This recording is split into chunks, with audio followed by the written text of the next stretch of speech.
အားလုံးပဲမင်္ဂလာပါ channel လေးကနေပြန်မှကြိုဆိုလိုက်ပါကျွန်တော်ကတော့မောက်စီပါဒီနေ့ကတော့ walkie စိုက်တဲ့အကြောင်းမပြောဘဲနဲ့ဒီအပင်ကန်လေးလှုပ်တဲ့အကြောင်းပြောမှဖြစ်ပါတယ်ဒီအပင်ကန်လေးကတော့ကျွန်တော်တစ်ထွားလောက်ပဲရှိရပေါ့နော်ထွားလောက်ပဲရှိတဲ့ပင်လေးထဲမှာကျွန်တော်ဒီ fighter လေးနှစ်ကောင်ထည့်ပြီးမှမွေးထားပါတယ်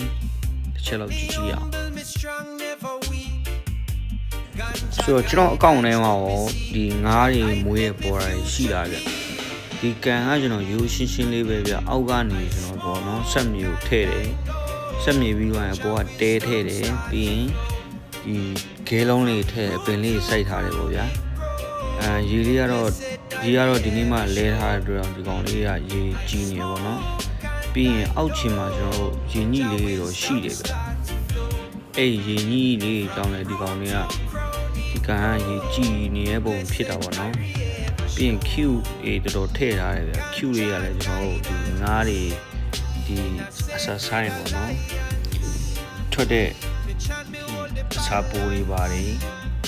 ငါချီတွေဒီကောင်လေးပြန်စားပြီးတော့ကျွန်တော်တို့ကန်လေးကကြည်တယ်ဗျ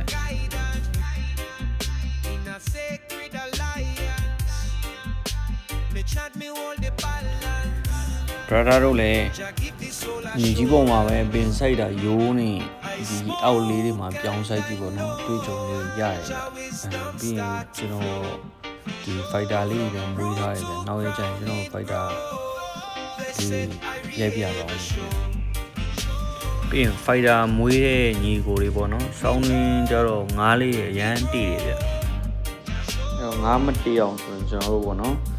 ဒီတက်နိုင်ဟီတာချောင်းလေးနဲ့မွေးရင်တော့ပိုကောင်းပါတယ်ဒီ channel အကြောင်းအရာရှင် comment မှာရေးခဲ့ပါနောက်ဗီဒီယိုမှာပြန်တွေ့လိုက်ရအောင် bye bye